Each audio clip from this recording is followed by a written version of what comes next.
Hər vaxtınız xeyir olsun. Bugün sizinlə birlikdə natural ədədlərdən qaldığımız yerdən davam edirik. Keçən dərs biz sizinlə bölünmə əlamətlərindən danışmışdıq. İndi isə qalıqlı və qalıqsız bölmədən danışacağıq. İlk olaraq qalıqsız bölmədən başlayaq. Demək, qalıqsız bölmə nədir? Yəni adından bəlli olduğu kimi, bölmə əməlində qalıq qalmır. Yəni belə deyək, A bölü B bərabərdir C şəklində olan bölmə əməli qalıqsız bölmə adlanır. Bu qalıqsız bölmədə A bölünəndir. A bölünən adlanır. B bölən adlanır. C isə qismət adlanır. Yaxşı, bəs burada bölünəni necə tapacağıq? Bölünəni tapanda, yəni A-nı tapan zaman A bərabərdir. B vurulsun C-dən istifadə edəcək. Yəni bölünən bərabərdir. Bölən vurulsun qismət. Bəs bu tip misallar necə qarşınıza çıxa bilər? Məsələn, deyə bilər ki, bölən 3, tutaq ki, bölən 3, qismət 7 olarsa, bölünəni tap. Düzdür? Bölünəni tap. Deməli, burada nə edirik ilk olaraq? A bölünsün B bərabərdir C-də. Bilirik ki, A bölünəndir. Bölən 8, yəni B-nin yerinə 8 qoyuram, qismət 7-dir. Burada bunu qoydum.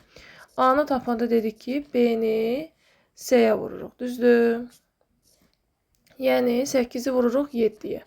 Bu da bizə nə verir? A bərabərdir 56. Yəni bu qədər rahat. Bu oldu bizdə bölən. Düzdür? Böləni tapdıq. Bölən vur qismətlə. İndi isə qalıqlı bölmədən danışaq. Deməli, qalıqlı bölmədə adı üstündə, misalda, yəni bölünəni bölənə bölən zaman bizdə bir natamam qismət alınır, bir də qalıq qalır. Yəni tam bölünmür. Onda bunu biz belə yaza bilərik ki, A bölünsün B bərabərdir C və qalıqda da R deyirəm. Yaxşı, bəs burada A nədir? Yenə də A ilk olaraq bizim qeyd etdiyimiz kimi bölünəndir. B böləndir. C qismətdir. R isə qalıqdır. Yaxşı, bəs deyə bilərsiniz ki, burada necə tapacaq bölünəni? Burada bölünəni, yəni A-nı tapanda natamam qisməti bölənə vururuq, üstünə gəlirik qalığı. Yəni, belə yazırıq, sözdən də yazaq. Bölünən bərabərdir. Natamam qismət, yəni qismət də deyə bilirik buna. Natamam qismət vurulsun bölən. Üstə gəlsin qalıq. Vəssalam. İndi biz bunu necə tapa bilərik? Bizə necə misalda verə bilər? Deyir ki, bizə misalda bölən 7, məsələn, natamam qismət 3, qalıq 5 olarsa, bizə deyir ki, bölünəni tap. Bölünəni tap. Deməli, ilk olaraq nə edirik? Yazırıq ki, bölünən bərabərdir. Natamam qismət vurulsun bölən. Üstə gəl, qalıq. Düzdür? Yəni, bunu da bərabər edirik. Natamam qismətimiz 3-dür. Bölənimiz 7-dir. Qalığımız da 5-dir. O da edir 21 plus 5. O da verdi bizə 26. Deməli, bizim bölünənimiz 26 olmuş oldu. Yaxşı, uşaqlar. Başqa nə deyə bilərik? Qeyd olaraq bunu da qeyd edək ki, bizdə qalıq böləndən kiçik olmalıdır. Deməli, nədir bizim ilk qeydimiz? Qalıq böləndən kiçik olmalıdır. Kiçik olmalıdır. Yəni, nə deməkdir? Tutaq ki, hər hansı bir A ədədini 5-ə böldün. Filan bir ədəd alındı. Düzdürmü? Onu çıxdın, burada qaldı 7. Sən deyə bilməzsən ki, bu qalıq burada 7-dir. Niyə? Çünki bu 7 5-ə bölünür axı. Düzdür? Yəni, sən bunu bir dəfə də bölə bilərsən. Məsələn, bu bölündü bir dəfə. Düzdürmü? Burada qaldı artıq 2. Yəni, sən qalığı 7 götürə bilməzsən. Artıq 2 götürməlisən. Niyə? Çünki Burada nə oldu? 2 artıq 5-dən kiçikdir. 2 5-ə artıq bölünmür. Aydındır. Yəni ona görə deyir ki, burada qalıq böləndən kiçik olmalıdır. Sonra növbəti qeydimiz nədir? Növbəti qeydimiz bizdə hər hansı bir natural ədədin müəyyən bir ədədə bölünməsindən alınan qalıq necə tapılır? Deməli, biz bunu necə müəyyənləşdirə bilərik? İndi həmin qeydlərə baxaq. Deməli, biz bölünmə əlamətlərini yadımıza salmalıyıq. Məsələn, hər hansı bir n natural ədədinin 2-yə bölünməsindən alınan qalığı tapanda biz birinci 2-yə bölünmə əlamətimizi yadımıza salaq ki, 2-yə bölünmə əlaməti nə idi? 2-yə bölünmədə biz nəyə baxırdıq? Sonu 0, 2, 4, 6 və 8 ilə bitən. Yəni, bizim əsas baxdığımız isə haradır? Son rəqəm, düzdür? Onda mən yazıram ki, 2-yə bölünmədən alınan qalığı tapanda son rəqəmi bölürəm 2-yə, qalığı tapıram. Müəllim, mən bunu başa düşmədim. Misalda necə bilə bilərik? Deyirsinizsə, indi qulaq asın. Məsələn, 2459 ədədinin, düzdür, 2-yə bölünməsindən alınan qalığı tap. 2-yə bölünməsindən alınan qalığı tap. Alınan qalıq. Yaxşı, biz dedik ki, 2-yə bölünmə əlaməti var. 2-yə bölünmədə hara baxırdıq? Son rəqəmə. Düzdür? Bunun son rəqəmi nədir? 9. Onda mən götürürəm 9-u bölürəm 2-yə. Bu mənə verir 4 dəfə. Qalıq da qalır 1. Deməli, bu ifadənin 2-yə bölünməsindən alınan qalıq 1 oldu. İndi isə 3-ə bölünmə əlamətindən alınan qalığa baxaq. 3-ə bölünmədən alınan qalığı tapanda biz ilk olaraq 3-ə bölünmə əlamətini yadımıza salırıq ki, 3-ə bölünmə əlaməti nə idi? Rəqəmləri cəmi 3-ə bölünən ədədlər, baxın, rəqəmləri cəmi 3-ə bölünən ədədlər 3-ə qalıqsız bölünürdü. İndi 3-ə bölünmədən alınan qalığı da tapanda biz bura rəqəmləri cəmini 3-ə bölməliyik, qalığı tapmalıyıq. Məsələn, deyirəm ki, 2475, düzdür? Ya da 74 götürürəm. Mən deyir ki, bu ifadəni, ədədin, belə deyək, ədədin 3-ə bölünməsindən alınan qalığı tap. Düzdür? 3-ə bölünməsindən alınan qalıq.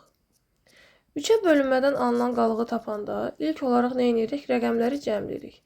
2 plus 4 plus 7 plus 4, 2 o da 4, 6, 6 o da 7, 13, 13 o da 4 elədi 17. İndi mən 17-ni bölürəm 3-ə. Bölündü 5 dəfə, qalıq da qaldı 2. Deməli, bu ifadənin 3-ə bölünməsindən alınan qalıq cavab oldu 2. İndi isə 4-ə bölünmədən alınan qalığa baxaq. Deməli, 4-ə bölünmədən alınan qalığı tapanda biz ilk olaraq nəyi yadımıza salmalıyıq? 4-ə bölünmə əlaməti. 4-ə bölünmə əlaməti nə idi? Son 2 rəqəmi 0 olsa, bir də son 2 rəqəmi 4-ə bölünərsə, bu ədəd 4-ə bölünür. İndi baxıram ki, burada əsas məsələ nədir? Yəni, 4-ə bölünmədə biz hara baxırıq? Son 2 rəqəmə, düzdür? Onda 4-ə bölünmədən alınan qalığı da tapanda, mən burada son 2 rəqəmi böləcəm 4-ə və qalığı tapacam. Bu qədər. Məsələn, deyirəm ki, neçədir? 2755. Düzdür? Deyir ki, bu ədədin 4-ə bölünməsindən alınan qalığı tap. 4-ə bölünməsindən alınan qalığı tap. Alınan qalıq bərabərdir sual. Dedik ki, 4-ə bölünmədən alınan qalığı tapanda biz son 2 rəqəmə baxırıq. Yəni, 55-i bölürəm 4-ə. 5 4-ə bölünür 1 dəfə. Düzdürmü? Qaldı 15. 15 4-ə bölünür 3 dəfə. Qalıq qalır burada 2. Əgər bu ifadənin 4-ə bölünməsindən, yəni bu 2 rəqəmli ədədin 4-ə bölünməsindən alınan qalıq 2-dirsə, ümumi 2755-in də 4-ə bölünməsindən alınan qalıq 2 olmuş olacaq. Sonra növbəti bölmə əməlimiz 5-ə bölünmədən alınan qalıqdır ki, 5-ə bölünmə əlamətini yadımıza salaq ki, 5-ə bölünmə əlaməti nə idi? Sonu 0 və ya 5 ilə bitərsə, bu ədəd 5-ə qalıqsız bölünürdü. İndi siz deməli burada nəyə baxırsınız? Son rəqəmə baxırsınız, düzdür? Yəni əgər sonunda 0 və ya 5 varsa, deməli bu ədəd 5-ə qalıqsız bölünür. Deməli burada son rəqəmə baxdınız. Düzdür? Onda mən yazıram ki, burada son rəqəm bölünsün 5 və buradan qalığı tapmış olduq. Nümunə deyək. Məsələn, deyirəm ki, 2757 ədədinin 5-ə bölünməsindən alınan qalığı tap. 5-ə bölünməsindən alınan qalığı tap. Alınan qalıq bərabərdir sual. Deməli 5-ə bölünmədə dedik ki, son rəqəmə baxırıq. Götürürəm 7-ni bölürəm 5-ə. 7 5-ə bölünür 1 dəfə. Qalıq qalır 2 və salam. Bu da bizim 5-ə bölünmədə. Yəni götürüb 1 var ki, 1 dəfəlik bu ədədi böləsən. Bir də var ki, son rəqəmi götürüb böləsən, cavabı tapasan. Yəni rahatı son rəqəmdir.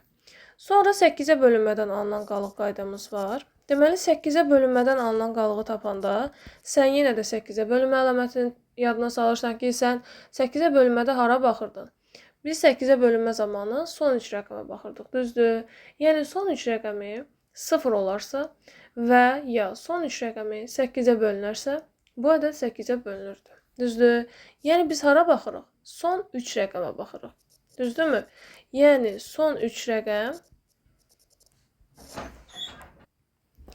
dedik ki, burada son 3 rəqəmi 8-ə bölüb qalığı alırıq. Məsələn, deyirəm ki, 1324. Düzdür? 1324 ədədinin 8-ə bölünməsindən alınan qalığı tap. 1324 ədədinin 8-ə bölünməsindən alınan qalığı tap. Deməli 8-ə bölünmədə biz nəyə baxırıq? Alınan qalıq. Düzdür? Dedik ki, 8-ə bölünmədə biz son 3 rəqəmə baxırıq. Bunun son 3 rəqəmi nədir? 324. Mən 324-ü bölürəm 8-ə. 32 8-ə bölünür 4 dəfə. 4 dəfə 8 32. Düzdürmü? 24. 2-dən 2 0. Düzdürmü? Daha doğrusu 4 gəldi bura. 4 8-ə bölünmədi. 0 atdıq. Qalığımız oldu 4.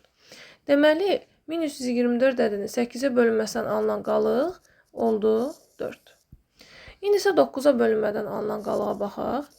Deməli 9-a bölünmədən alınan qalığı tapanda 9-a bölünmə əlamətini yadımıza salırıq. 9-a bölünmə əlaməti nə idi? Rəqəmləri cəmi bölünsün 9. Düzdür? Çünki 9-a bölünmə əlaməti əgər rəqəmləri cəmi 9-a bölünərsə, bu ədəd 9-a bölünürdü. Düzdürmü? Onda 9-a bölünmədən alınan qalığı da tapanda rəqəmləri cəmi 9-a bölürük. Qalıq neçə qalırsa, bu olur 9-a bölünmədən alınan qalıq. Məsələn, deyirəm ki, 128 ədədinin, məsələn, 9-a bölünməsindən alınan qalıq. 9-a bölünməsindən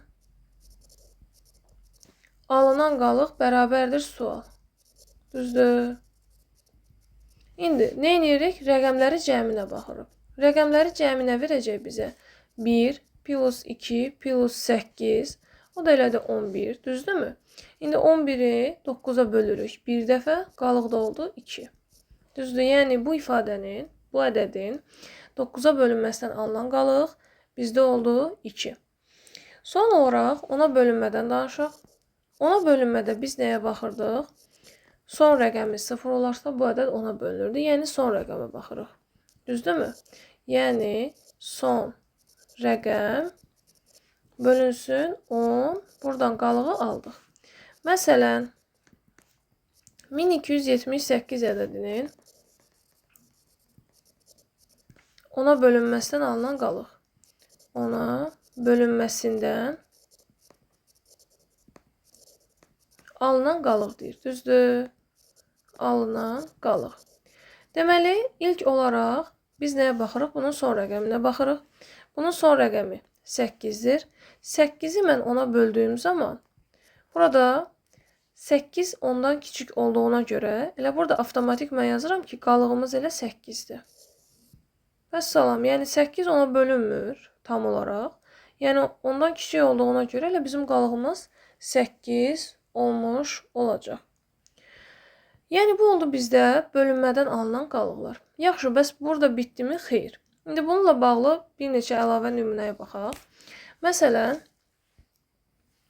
deyirəm ki, mən bir qeyd kimi deyək də, məsələni hələ yazmayaq.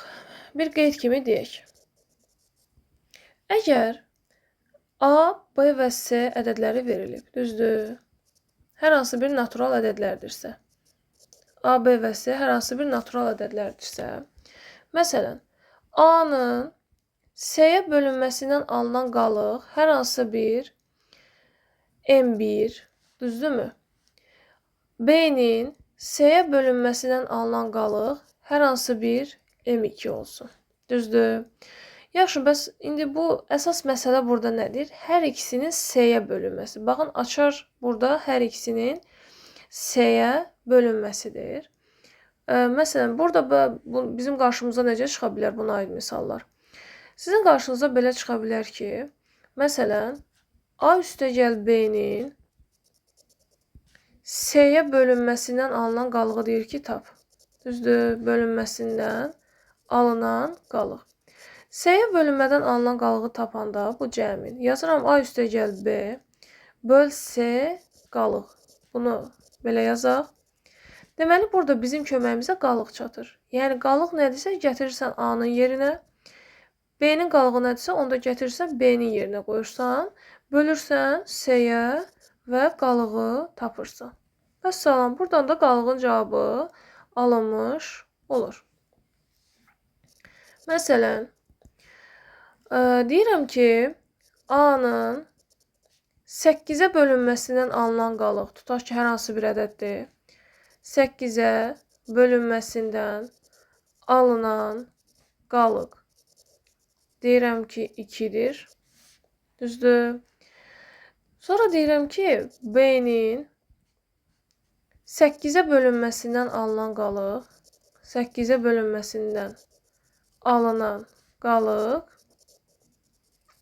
isə, məsələn, 4-dür. Düzdür? Mən deyirəm ki, bəs A plus B-nin, A-nın və B-nin yerində hər hansı bir ədədlər ola bilər. A plus B-nin 8-ə bölünməsindən alınan qalıq neçə olur? 8-ə bölünməsindən alınan qalıq bərabərdir sual. Biz dedik ki, əgər cəm soruşursa, bizim köməyimizə burada qalıq çatacaq. Qalıqlar neçədir? Birinci ifadənin qalığı bizdə 2-dir, düzdürmü? İkincidə isə 4-dür. Gətiririm, yerinə qoyuram. Bu olur 2 üstəgəl 4. Nəyə bölünməsini istəyir? 8-ə bölünməsi. Böl 8 və buradan da qalığı tapdıq. Bu da mənə nə verir? 6 bölünsün 8 qalıq. Bax, 6 8-ə tam bölünmür. Ona görə elə bizim qalığımız burada 6 olmuş olacaq. Vəssalam. Yaxşı, bəs bu oldu cəm halı. Bəs ikinci halda, məsələn, bu birinci hal idi, düzdür? İkinci halda. İkinci halda əgər hasil olsa necə olacaq? Yəni şərt eynidir. Qalıq K1-dir A-nın C-yə bölünməsindən. Ondan sonra B-nin də C-yə bölünməsindən alınan qalıq da K2-dir. Yaxşı, bəs hasildə necə olacaq? Yəni hər hansı bir A vur B ədədinin C-yə bölünməsindən alınan qalığı necə tapacağıq? A-nın qalığını yenə qoyuruq yerinə. K1 vurulsun B-nin qalığı. K1 deyirəm. M1 vurulsun M2. M1 vurulsun M2 bölünsün C. Buradan da qalığı alırıq. Məsələn, deyirəm ki, A ədədinin 8-ə bölünməsindən alınan qalıq 8-ə bölünməsindən alınan qalıq 3. B ədədinin 8-ə bölünməsindən alınan qalıq 8-ə bölünməsindən alınan qalıq 5-dir. İndi deyir ki, sizə A vur B hasilinin 8-ə bölünməsindən alınan qalıq neçədir? 8-ə bölünməsindən alınan qalıq neçədir? Düzdür, bərabərdir sual. İndi bu bizim oldu misalımız. Dedik ki, belə misallarda bizim köməyimizə nə çatır? Qalıq çatır. Burada qalığımız 5, burada qalığımız isə 3-dür. Hasil isə, düzdür? Hasil olarsa qalıqlarda hasildə yerinə qoyuruq. Yəni A vurulsun B 8-ə bölünmək istəyirdiğinə görə 8-ə bölürük, bərabərdir. Olur 3 vurulsun 5 bölünsün 8. Qalığı indi tapacağıq. 3 dəfə 5 edir 15 böl 8 qalıq. O da bizə verir 1 dəfə. Qalıq da oldu 7. Vəssalam, bu qədər. Deməli, başqa bir nümunə qüvvət formasında əgər verilsə, qüvvət formasında dedikdə necə? Məsələn, hər hansı bir A üstündə n ədədinin S-yə bölünməsindən alınan qalığı tapsa, düzdür? A-nın qalığı nə idi bizdə? N1. Gətirsən, N1-i yerinə qoyursan, olur N1 üstündə N bölünsün S, buradan da qalığı almış olursa. Deyirəm ki, məsələn, A ədədinin deyirəm ki, 8-ə bölünməsindən alınan qalıq, 8-ə bölünməsindən alınan qalıq 7 olarsa,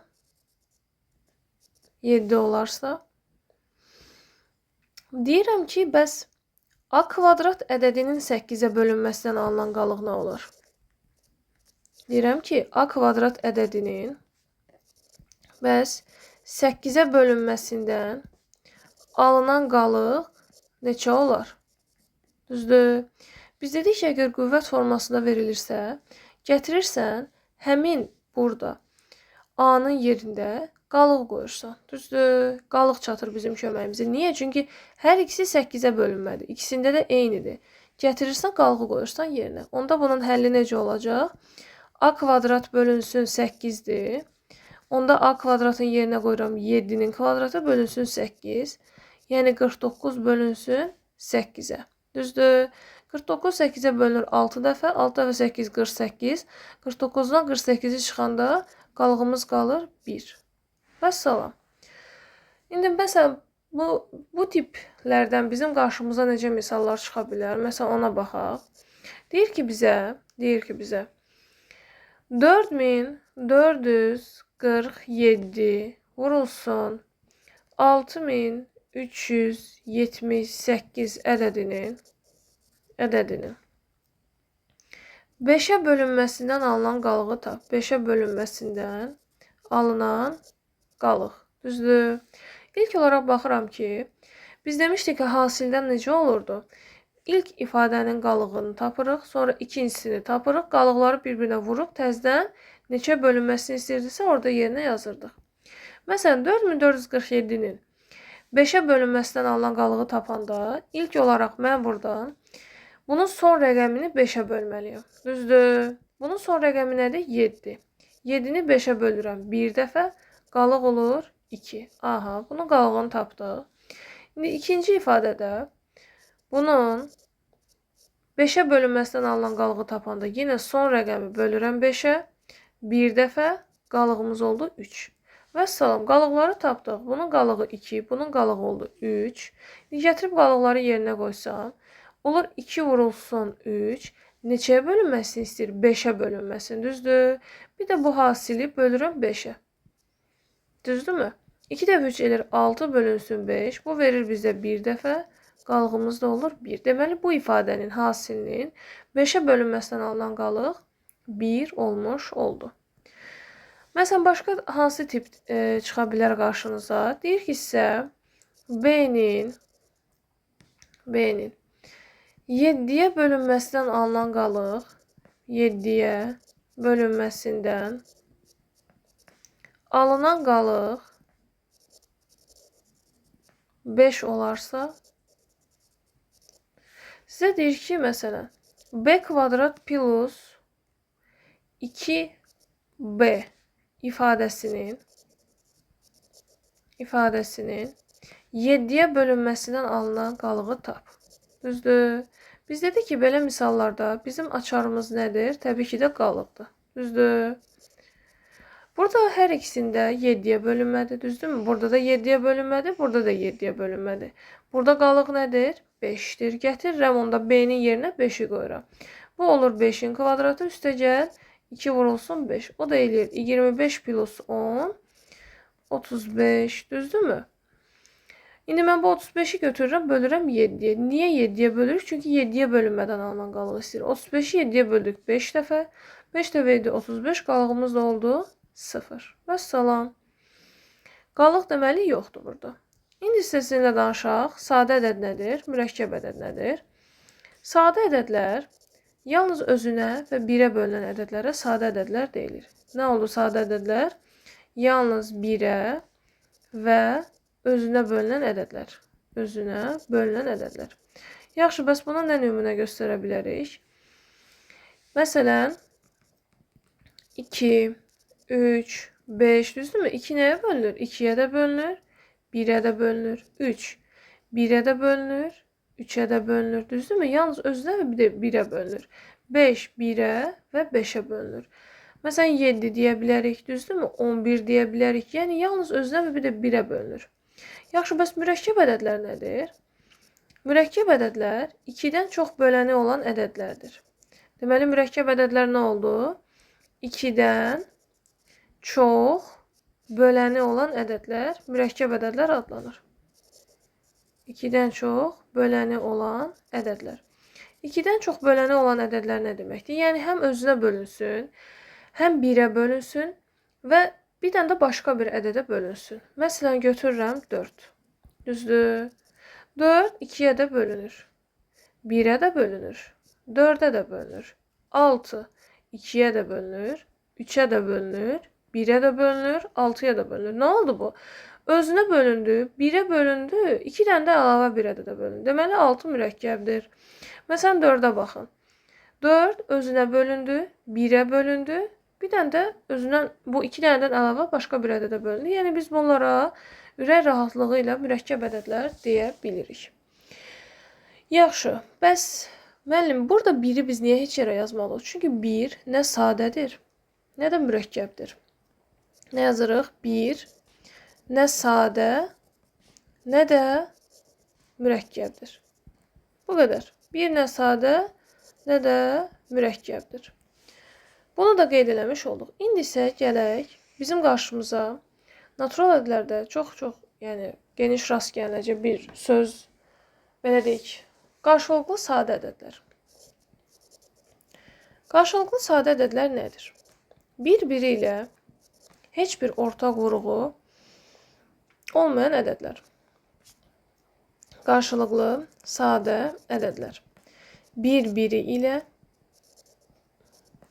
heç bir ortaq vurğu olmayan ədədlər. Heç bir sadə vurğu olmayan ədədlər adlanır qarşılıqlı sadə ədədlər. Baxın, əsas məsələ burada nədir? Heç bir sadə vurğu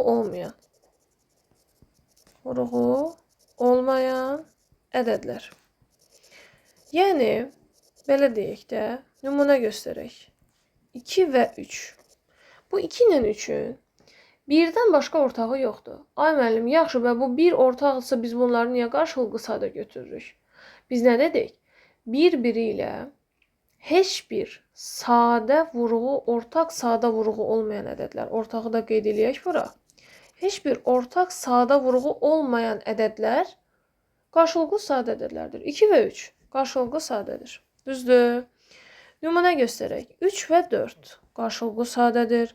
4 və 5 qarşılıqlı sadədir. Aha. Onda mən burada nəticə çıxarıram ki, bu ardıcıl natural ədədlər qarşılıqlı sadə imiş. Düzdür?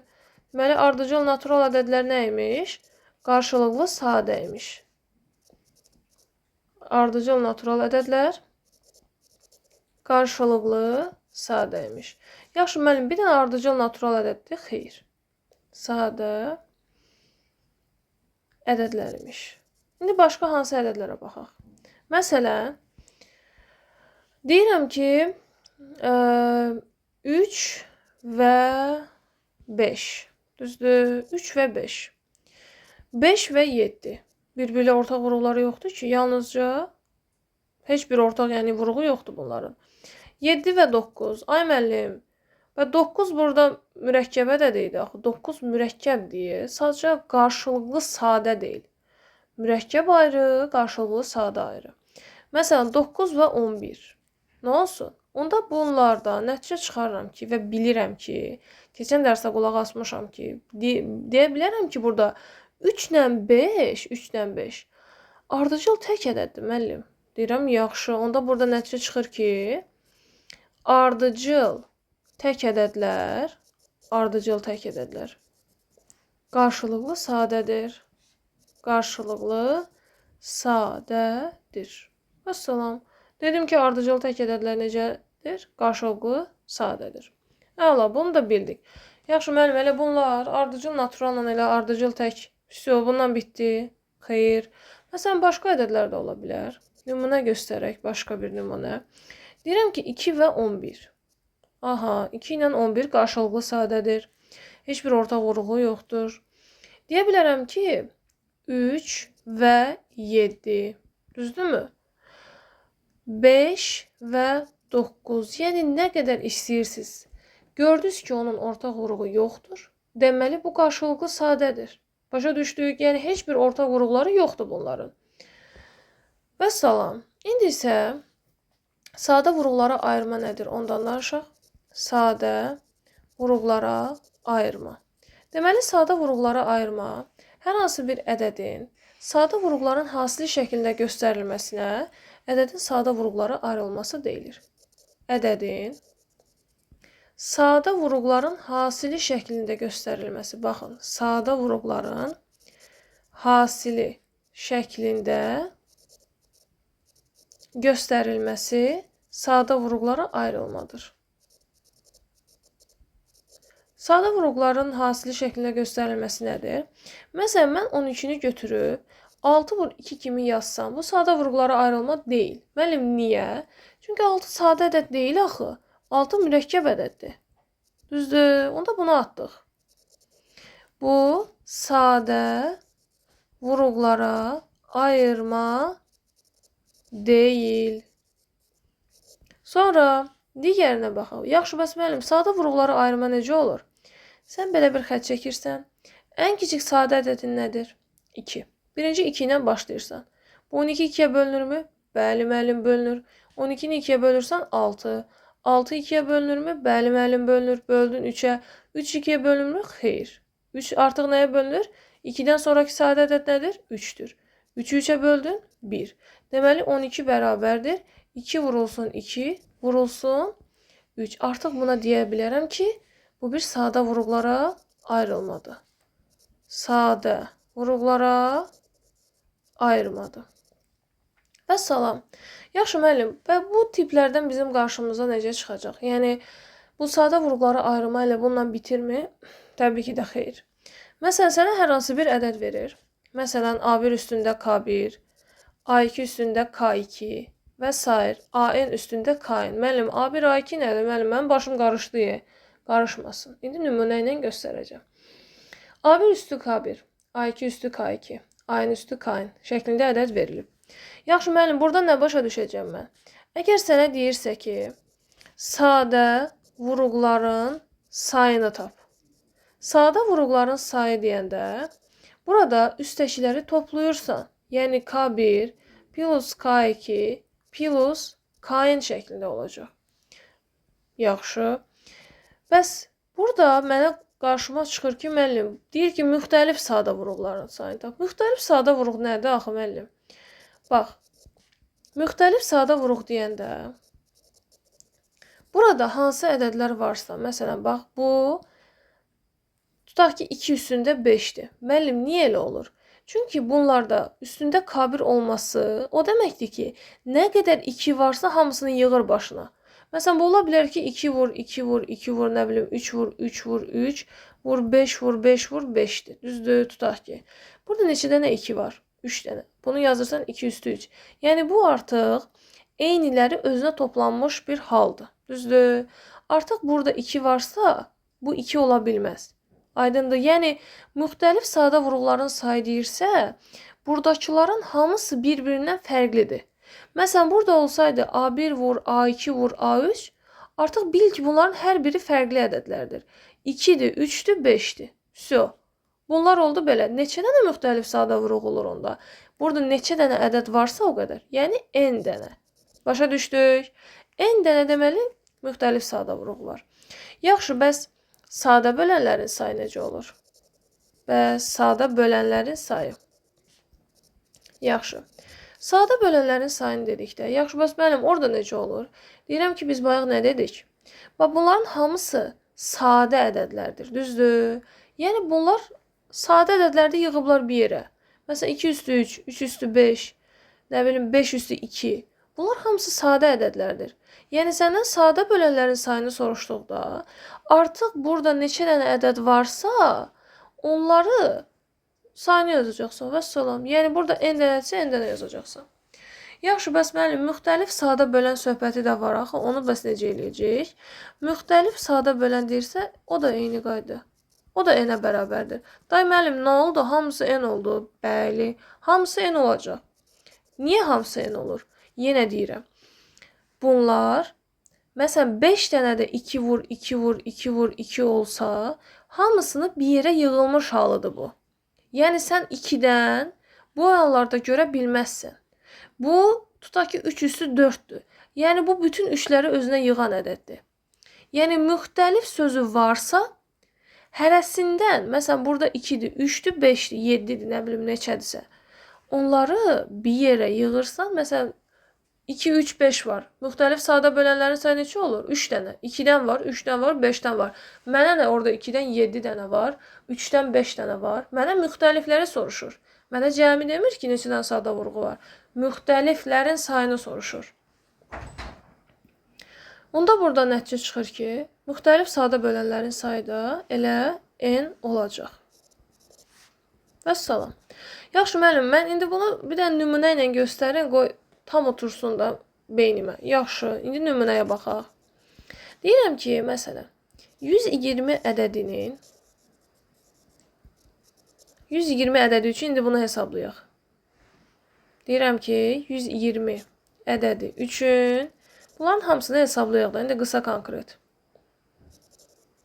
Nə edirəm? İlk olaraq vuruqları ayırıram. 120-ni vuruqlara ayıranda 2-yə bölünür 60. 2-yə bölünür 30, 2-yə bölünür 15, 3-ə bölünür 5, 5-ə bölünür 1. Yaxşı müəllim, böldük. İndi nə edəcəyik burada? Deyirəm, səndə neçə dənə 2 var? Deyirsən, müəllim, 3 dənə. Yazırsan onda bunu 2 üstündə 3. Yaxşı müəllim, 4 dənə olsaydı yazacaqdın 2 üstü 4. Neçə dənədirsə üstündə yazırsan. Vurulsun 3 üstündə 1. Niyə 1 yazdıq? Çünki bir dənə 3 var axı. Vurulsun 5 üstündə 1. Düzdür? Yazdıq bunu. Yaxşı müəllim, digə başlayaq, bismillah eləyək də. Deyirəm ki, sadə vuruqların sayı ilə başlayaq.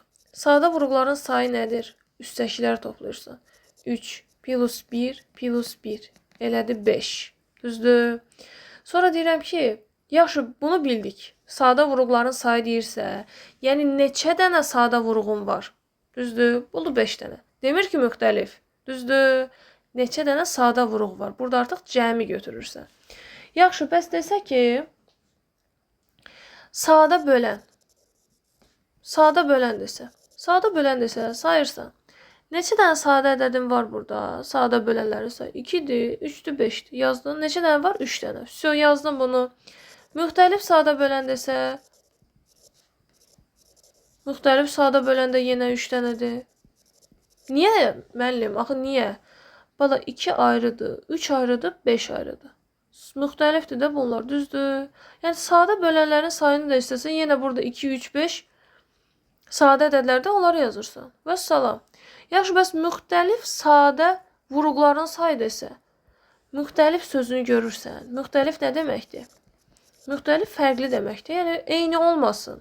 Müxtəlif sadə vuruq desə, yenə baxırsan ki, burada eyni olmayan nədir? Bax, məsələn, burada 3 dənə 2 eynidir, düzdür? 2-lər eynidir. Onda mən bu 3 dənə 2-dən birini götürürəm. Təmsilçi kimi də belə deyək. Sonra nə gəlir? 3. Sonra nə gəlir? 5. Düzdür? Yəni, Müxtəlif sadə vuruqlar burada 3 dənədir. Yəni birindən 5 dənə olsun. Onun təmsil edən bir dənə olacaq. Düzdür? Onda müxtəlif sadə vuruqların sayı oldu 3. Vəssalam. Tərtəmiz. İndi isə biz sizinlə nədən danışacağıq? Əbob və əkobdan. Deməli, əbob nədir? Əkob nədir? İndi onlara baxaq.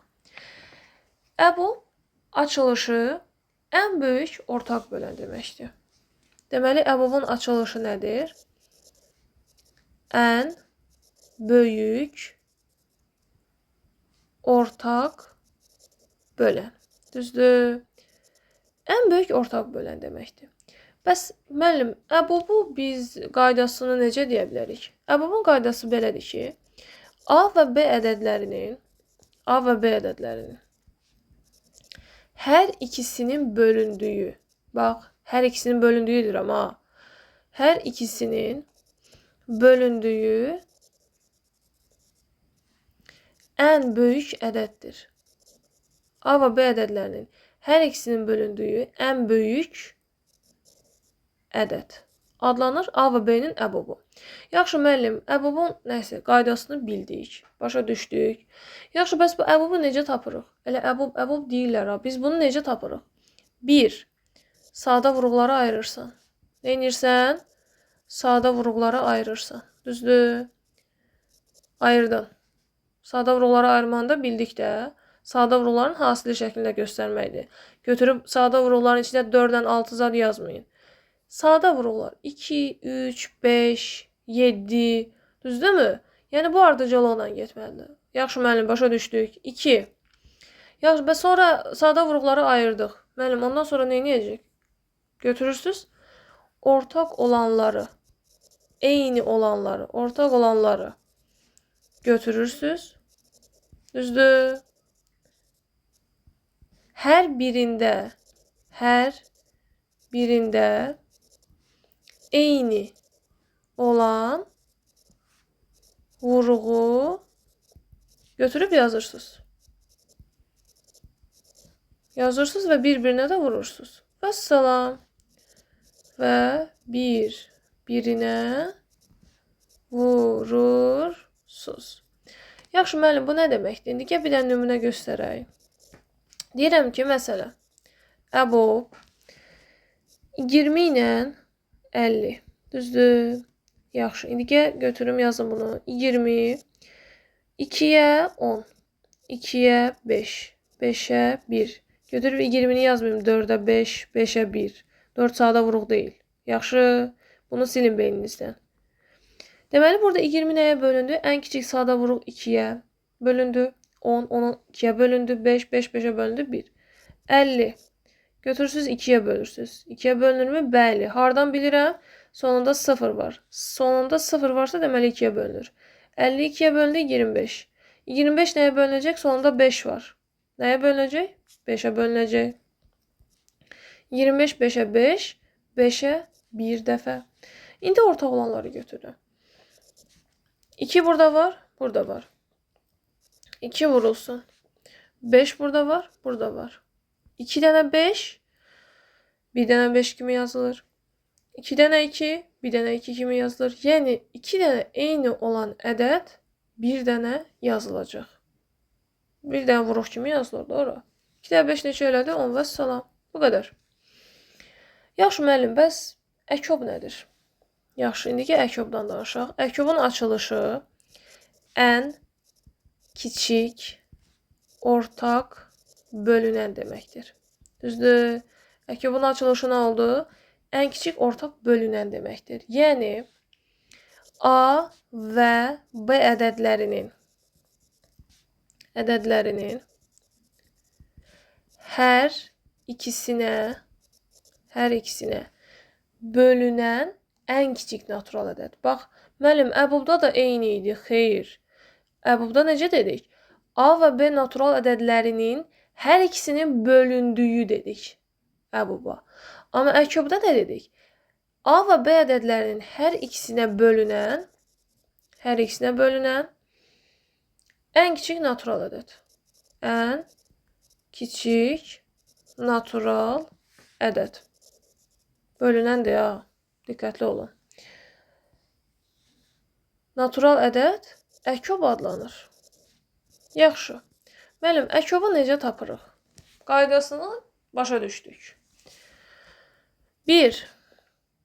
Ortaq vuruqları ayırırsan ya da sadə vuruqları ayırırsan, belə yazaq. Sadə vuruqlara ayrılır. Sadə vuruqlara ayrılır. 2. Ortaq olanlar seçilir. Ortaq olanlar necə seçilir dedik? 2 dənə eynisi altından xətt çəkdin, bir dənə kimi yazdın. 2 dənə eyni ədədin altından xətt çəkdin, bir dənə yazdın. Ortaq olanlar seçilir. Düzdürmü? Və bir-birinə vurulur. Müəllim, bitdi bu. Elə budur. Xeyr, təbii ki də. Sonra yerdə nə qalıbsa, onu da vurursan ona. 3. Yerdə qalanlar da, belə deyək. Yerdə qalanlar vurulur. Məsələn, bunu belə də yadda saxlaya bilərsiniz. Məsələn, vuruqları ayırdınız, qüvvət şəklində yazdınız. Qüvvəti böyük olanları götürürsünüz. Belə də əkobu tapmaq olur. Yəni, qüvvəti böyük olan. Deməli, biz necə dedik? Sadə vuruqları ayırdınız. Birinci ortaq olanları seçdiniz. Onları vurdunuz bir-birinə. Sonra baxırsınız ki, yerdə yenə qalıb axı. Onları da götürürsünüz, vurursunuz. Və bu olur sizin əkob. Nümunə göstərək. Deyirəm ki, əkob 60 ilə 120. Düzdür? 60 ilə 120-nin əkobunu tapaq. İndi 60-ı vuruqlara ayırıram. 2-yə bölünür 30 dəfə. 2-yə bölünür 15 dəfə. 3-ə bölünür 5 dəfə. 5-ə bölünür 1 dəfə. Düzdür? Vəsə, böldüm. 120 2-yə bölünür 60 dəfə. 2-yə bölünür 30 dəfə. 2-yə bölünür 15 dəfə. 3-ə bölünür 5 dəfə. 5-ə bölünür 1 dəfə. Aha, bunu da tapdıq. Yaxşı, indi gələk əsas məsələyə. 2 dənə 2 var. 1 dənə kimi yazılır. 2 dənə 2 var. 1 dənə kimi yazılır. 2 dənə 3 var. 1 dənə 3 yazılır. 2 dənə 5 var. 1 dənə 5 yazılır. Və burada bir dənə gözümüzün ağı qarası, bir dənə 2-miz qaldı. Onu da tək qoymayaq, yazaq burada bunların sonunda.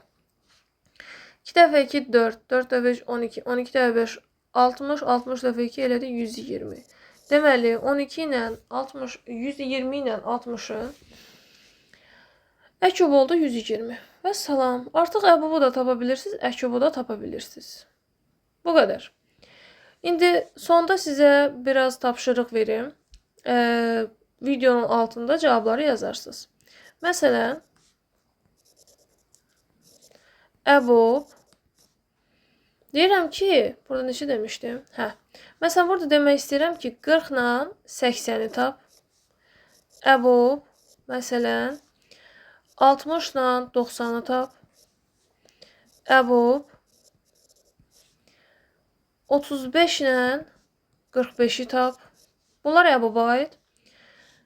Məsələn, əkoba aid desək, əkob. Əkoba aid məsələn deyə bilərəm. 45 ilə 85. Əkob 90 ilə 105. Yaxşı. Bir dənə də deyək. Əkob. Yaxşı. Ürəyim bugün biraz rahatdır. 60 ilə 180 deyirəm. Bunları taparsınız. Hələ baxın, görün ki, həqiqətən başa düşmürsünüz əkobun tapılmasını, yoxsa yox. Yazarsınız, cavablandırarıq. Yaxşı, müəllim, bəs sonra elə əkobla, əbobla bu qədər. Xeyr, təbii ki də. Bunların hələ qaymaq hissəsi var. Bunlar hələ giriş idi. Qaymağı nədir, müəllim? Qaymaq nədir? Deyirəm ki, yəni xassələri var. Məsələn, birinci xassəmiz odur ki, birinci xassəmiz əbob əkobun xassələrindən. 2. Ardıcıl cüt ədədin əkobu, daha doğrusu əbobu 2-dir. Müəllim, nə deməkdir bu? Deyirəm ki, ardıcıl cüt ədəd nədir? 2 ilə 4. Düzdür? Vuruqlara ayırırsınız. 2, 2'ye 1, 4, 2'ye 2, 2'ye 1. Əbobda ortaq olanları götürürsən. Başqa götürsənmi? Xeyr. Bəs salam aldın 2. Müəllim, başqası üçün də keçərlidirmi? Bəli. Məsələn, əbob 4-dən 6. 4-dən 6 ardıcıl cüt ədəddir. 2'ye böldün 2, 2'ye böldün 1. 6. 2'ye böldün 3, 3'e böldün 1. Ortaq olan nədir? 2. Başqa varmı? Xeyr. Vəssalam. Deməli, bu qaydanın da doğruluğunu buradan göstərmiş olduq. Sonra, ikinci qayda. İkinci qaydamız, əbob K vurulsun A, K vurulsun B. Burada olur K, əbob, AB. Müəllim, bu nə deməkdir? Bax, bu ortaq vuruğu əbob işarəsi xaricinə çıxarmaq. Nə deməkdir bu? Məsələn, deyirəm ki, sənə əbob 40-dan 60. Düzdür? Yaxşı, müəllim, mən bunu necə yazacağam? Deyirəm ki, sən 40-ı necə yaza bilirsən? Deyirsən, müəllim, 20 vur 2 kimi. Deyirəm, 60-ı necə yaza bilirsən? 20 vur 3 kimi.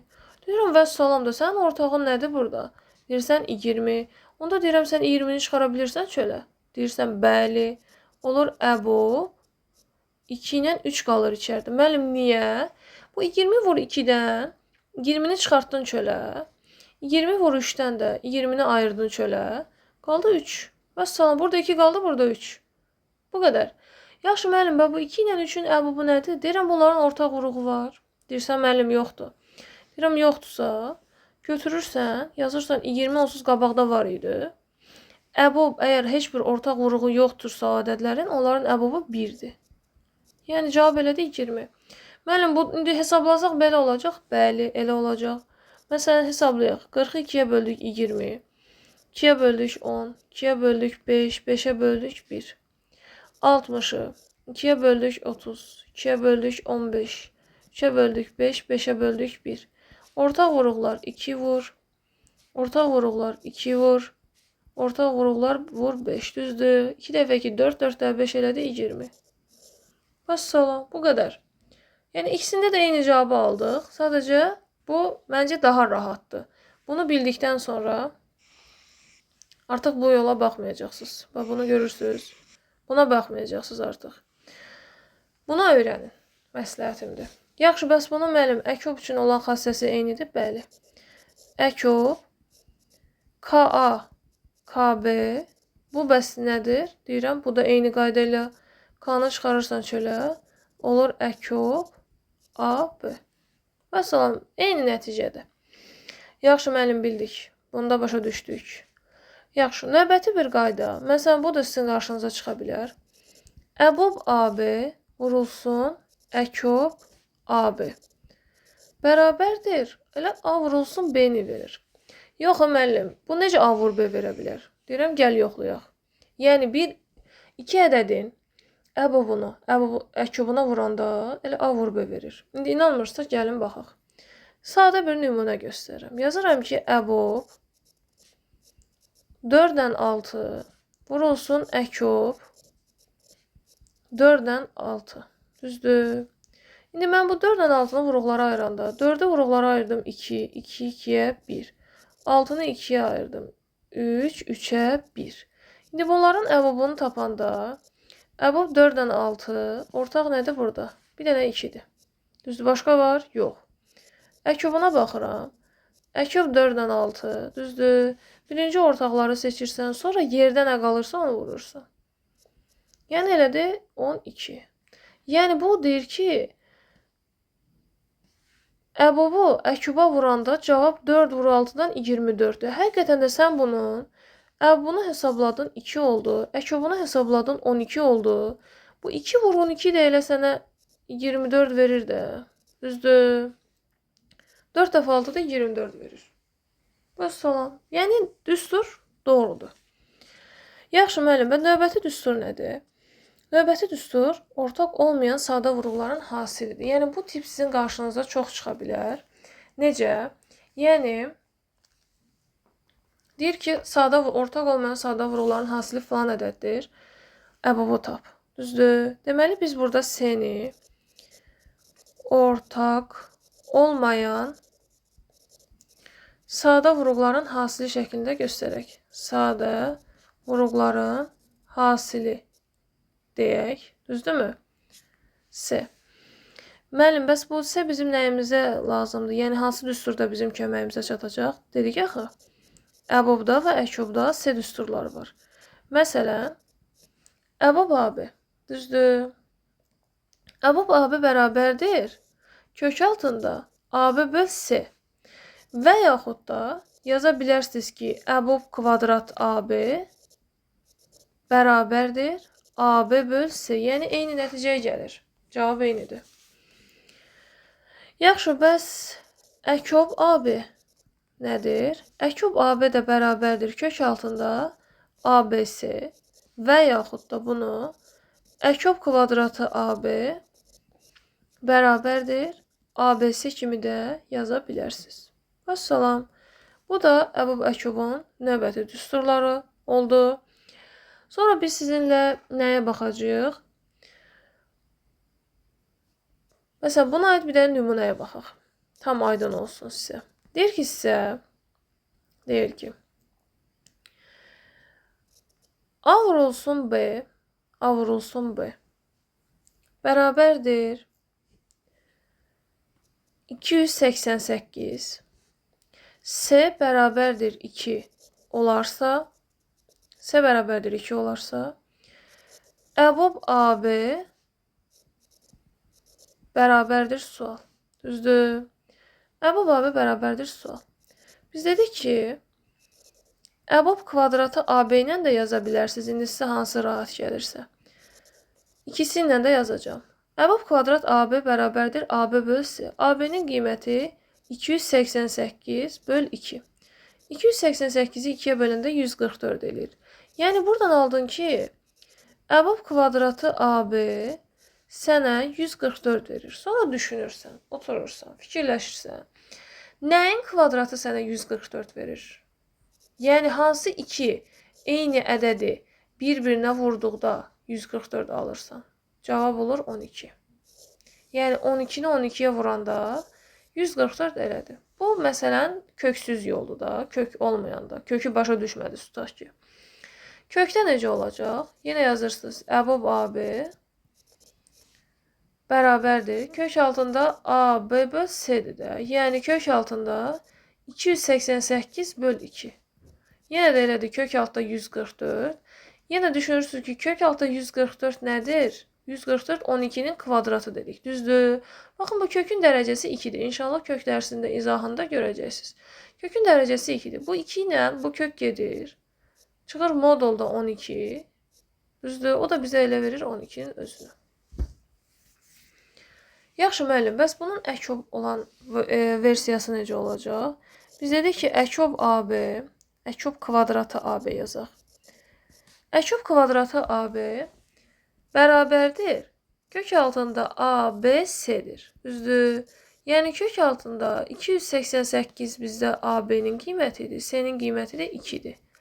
Kök altında 288-i mən yazıram 144 vur 2. Düzdür? Doğrusu bu kvadratı silək də kökdə yazdıq.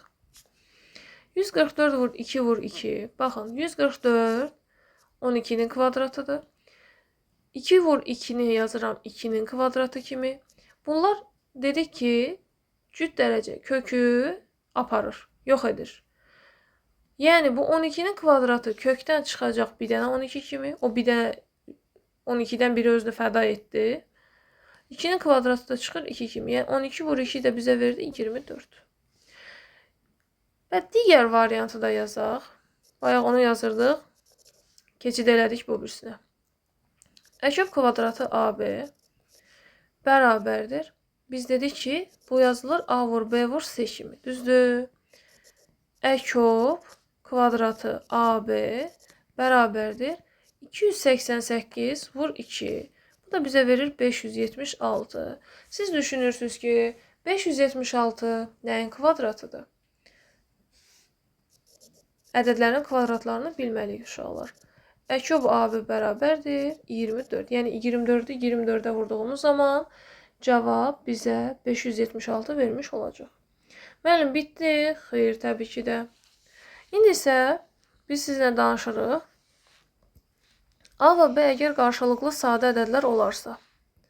Əgər A və B qarşılıqlı sadə ədəd olarsa, qarşılıqlı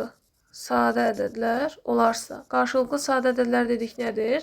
Yəni bir-biri ilə heç bir ortaq vurğuları olmayan ədədlərdir qarşılıqlı sadə ədədlər. Yaxşı, bəs bunlar qarşılıqlı sadə olanda əbob necə tapılır, əkob necə tapılır? İndi onlara baxaq. Qarşılıqlı sadə ədədlərin əbobu dedik ki, heç bir ortaq vurğu yoxdursa 1-ə bərabər olur ədədlərin əbobu. Bəs əkoba nəyə bərabər olur? Əgər heç bir ortaq vurğuları yoxdursa, əkob onların hasilinə bərabər olur. Məsələn, deyirəm ki, əbob 3 ilə 5, düzdür? Qarşılıqlı sadədir də 3 ilə 5. Bunların əbobu nəyə bərabər oldu? 1-ə. Yaxşı, bəs əkob 3 ilə 5 nəyə bərabər olur? 3 ilə 5-in əkobu heç bir ortaq vurğuları olmadığına görə onların hasilinə, yəni 3 vurulsun 5-ə bərabər olacaq. Vəssalam. Yaxşı müəllim, sonra qayda nə gəlir? Deyirəm ki, əgər A ədədi B-yə bölünürsə, burada əbob necə tapılır? Əkob necə tapılır? Müəllim, bu nə deməkdir? Bax, cümləni başa düş. A ədədi B-yə bölünür. Nümunə ilə göstərək. 4 2-yə bölünür. 6 2-yə bölünür. 8 4-ə bölünür. Başa düşdük. A ədədi B-yə bölünür. Bu deməkdir. Yaxşı. Bunu bildik. Və burada nə hesablayacaq indi? Əgər A ədədi B-yə bölünürsə, bunun əbobu, yəni əbob AB bizdə bərabərdir B-yə. Bayaq nümunə necə dedik? 4 2-yə bölünür. Düzdür? Məsələn, yazıram ki, əbob 4-dən 2. Hesablayaq. 4-ə vurğuları ayıranda 2-yə 2, 2-yə 1. 2-ni vurğuları ayıranda 2, 2-yə 1. Ortaq vurğu nədir? 2. Düzdür? Deməli, bunun əbobu nə olacaq? 2 olacaq. Biz də nə demişdik burada? Əbobu B-yə bərabərdir. Biz də B-yə 2 dedik. Vəssalam. Bəs əkob nəyə bərabər olacaq? Əkob da A-ya bərabər olacaq. Əkob AB də A-ya bərabər olmuş olacaq. İndi son olaraq gəldik son hissəyə. Natural ədədlərdə bəzi əlavə düsturlar var. Müəllim, bəs bunlar nə idi? Bu əbob əkobun düsturudur. Bu əlavə düsturlar ayrı bir şeydir. Deməli, burada əlavə düsturlar sənə nə demək istəyir? Hər hansı bir A ədədini, tutaq ki, vurğulara ayırıbsan. A üstü n, B üstü n, C üstü k, yəni fərqli ədədlərdir. İstəyirsən A1 də yaz, A2 də yaz, A3 də yaz, fərqi yoxdur. Bunu vurğulara ayırdın. Dedin, yaxşı müəllim, ayırdım. Nə iş görəcəm burada? İndi sənə deyir ki, burada A-nın natural bölənlərinin sayını tap. Düzdür? A-nın natural bölənlərinin sayı. Natural bölənlərin sayı dedikdə, hər bir üstün üstünə 1 gəlirsən, məsələn, M üstə deyil, üstünə 1 gəldin, N-in üstünə 1 gəldin, K-nın üstünə də 1 gəldin. Bu oldu səndə natural bölənlərin sayı. Müəllim, mən heç nə başa düşmədim. Dedim, yaxşı. Tutaq ki, ədədim budur. 3 üstü 5, 5 üstü 2, 7 üstü 3. Yaxşı. Sənə deyir ki, buradan natural bölənlərin sayını tap. Natural bölənlərin sayı. Natural bölənlərin sayını tapanda hər bir üstün üstünə dedik ki, 1 gəlirik. Üstə nədir? 5. Üstə nədir? 2. Üstə nədir? 3. Düzdür? Yəni 5 plus 1 vurulsun 2 plus 1 vurulsun 3 plus 1. Düzdür? Bu da elədir 6 vurulsun 3 vurulsun 4. Bu da edir 6 vurulsun 12-dən bunun cavabının 72 olduğunu aldıq. Vəssalam. Deməli, bunun 72 dənə natural böləni var imiş. Düzdürmü? Sonra növbəti ikinci hissə tam bölənlərin sayıdır. Tam bölənlərin sayı. Tam bölənlərin sayını tapanda natural bölənlərin sayını yazırsan. Natural bölənlərin sayını tapdın. Düzdürmü? Sonra bunu vurursan 2'yə. Çünki tam ədədlər nədir? Natural ədədlər, onların əksi bir də 0. O məntiqlə yadda saxla da. Natural ədədlər, onların əksi bir də 0. Natural bölənlərin sayı n plus 1 vur, n plus 1 vur, k plus 1 idi. Tam bölənlərin sayı da oldu. 2 vurulsun n plus 1, vur n plus 1, vur k plus 1. Elə bayaqki ədədi məsələn yazsaq, a bərabərdir 3 üstü 5, vur 5 üstü 2, vur 7 üstü 3-dürsə, bu olur 2 vurulsun 5 plus 1, vur 2 plus 1, vur 3 plus 1. Yəni 2 vurulsun 72, bayaq hesabladıq. O da bizə verir 144 dənə tam böləni var imiş. Sonra nəyə baxırıq? A-dan kiçik və A ilə qarşılıqlı sadə. A-dan kiçik, A ilə qarşılıqlı sadə ədədlərin sayı. Müəllim, A-dan kiçik, A ilə qarşılıqlı sadə nədir? Bax, birinci cümləni başa düşək. A-dan kiçik sözünü başa düşdün? Bəli, müəllim, başa düşdüm. Yəni, A-dan balaca olmalıdır, kiçik olmalıdır qiymət. Hər hansı bir ədəd versə, ondan kiçik olmalıdır. Yaxşı, əla. Qarşılıqlı sadə söhbətini başa düşdün? Deyirsən, bəli, müəllim. Yəni, həmin ədəddən heç bir ortaq qrubu olmamalıdır. Deyirəm, və salam, sən söhbəti başa düşmüsən də. Sadəcə bu düstur sənə kömək edir ki, sən oturub bir-bir onu hesablama. Hesablama dedikdə, yəni bir-bir oturub saymaq ki, hə, bu ədəd bu ədədə bölünmür. Deməli, bu qarşılıqlı sadədir, ondan kiçikdir. Bu ədəd buna bölünmür, deməli, bu da qarşılıqlı sadədir. Yəni, 2 saat orada vaxtın getməsin, imtahanın da yarımçıq qalmasın. Yəni, tam bitirəsən də sualı. Düsturumuz belədir. A vurulsun 1 minus 1 böl A, 1 minus 1 böl B, 1 minus 1 böl C. Müəllim, bu ABC hardan gəldi? Bax, burada biz vuruqları necə göstərmişdik? A vurulsun A üstüyən, B üstüyən, C üstü K şəklində. Düzdür? Yəni, olur A vurulsun 1 minus 1 böl A, 1 minus 1 böl B, 1 minus 1 böl C. Müəllim, nümunə yazaq da. Deyirəm, yaxşı yazaq. Deyirəm ki, 120-dən kiçik. Aha, 120-dən kiçik. 120 ilə qarşılıqlı sadə. Qarşılıqlı sadə olan neçə ədəd var? Düzdür? Hə. Götürürsünüz. İndi düstur bilmirsinizsə, imtahanınızın yarım saatı bura getdi. Düstur bilirsinizsə, ağıllısınız. 120-ni 2-yə böldük. 60. 2-yə 30. 2-yə 15. 3-ə 5. 5-ə 1. Düzdür? Yəni 120 bərabərdir. Burada neçə dənə 3 var? Daha doğrusu neçə dənə 2 var? 3 dənə. Düzdür? Vur 2 üstü 3. Neçə dənə 3 var? 1 dənə. Neçə dənə 5 var? 1 dənə. Düzdür? Mənə bunların sayı deyil. Baba, əsas olan bu 2-dir, 3-dür, 5-dir. Çünki mənim A burada 2-dir, B burada 3-dür, C də burada 5-dir. Düzdür? C də burada 5 oldu. Və sonra mən A da 120-dir elə. Baxın, uşaqlar, A ilə 120-nin özüdür.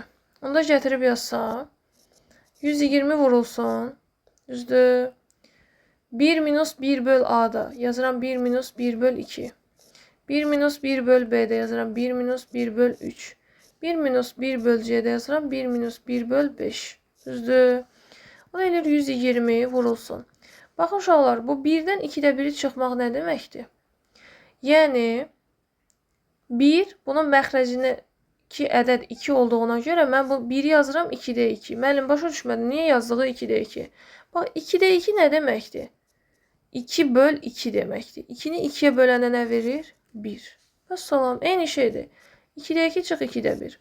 Baxıram, bunun məxrəcində 3 var. Müəllim, bu 1-i bu 3-ə uyğunlaşdırıb necə yazıram? Yazıram 3-də 3. Niyə 3-də 3 yazdıq? Bu kəsir xətti bölmə deməkdir. Yəni 3 bölü 3 bizə 1 verir. 3-də 3 çıx 3-də 1. Sonra baxıram, bunun məxrəcində nə var? 5 var. Düzdür? Onda bu 1-i yazıram. 5-də 5 çıx 5-də 1. Yaxşı, müəllim, işim bitdi. Deyirəm, xeyr. 120 vurulsun. 2-də 2-dən 2-də 1 çıxanda məxrəcləri eynidirsə, baxın, bu aşağı hissə məxrəc adlanır. 2 ilə 2-nin aşağısı eynidir. Yazdım bura 2. Məxrəclər eynidirsə qalır yerində. Sürətləri bir-birindən çıxırsan. 2 çıx 1, 1. Vur. Məxrəclər eynidir. 3-dən 3 eynidir. Məxrəc qalır yerində. Sürətləri çıxırsan. 3 çıx 1, 2. Vur. Məxrəclər eynidir. 5-dən 5 düzdür. Məxrəclər eynidirsə qalır yerində. Sürətləri çıxırsan. 5 çıx 1, 4. İndi ixtisar vaxtıdır. İxtisar nədir? Bölmə. Bunun sürətində, bunun məxrəcində eyni olanlar getdi. Düzdür? Bax, bu 120-nin altında bir dənə 1 var. Müəllim, niyə? Çünki 120 böl 1 elə 120 verir də. İstənilən ədədin altında həmişə 1 var. İnşallah adi və onluq dərsində keçəndə görəcəksiniz. Sadəcə bu qarşılıqlı sadənin düsturunda bu var deyə buradan xırda-xırda məlumatlar verməyə çalışıram. Nə qaldı burada? Yuxarıda qaldı 120 vurulsun 4, aşağıda qaldı 3 vurulsun 5. Düzdür? Yine yaza bilərik. 120-ni 4-ə vuranda eləyir 480. Bölünsün 3 də 5 də elədi 15. 480-i də 15-ə böləndə bu bizə verir. Gəlin kənarda bölək, baxaq dəqiq. 480 böl 15. 48 15-ə bölünür 3 dəfə. 3 dəfə 15 45. 8-dən 5 3, 0 gəldi. 30 da 15-ə 2 dəfə.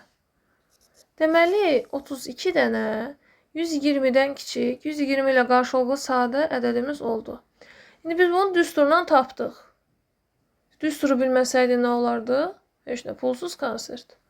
Ona görə də düsturlarımızı öyrənirik ki, misallarımızı rahat şəkildə yaza bilək.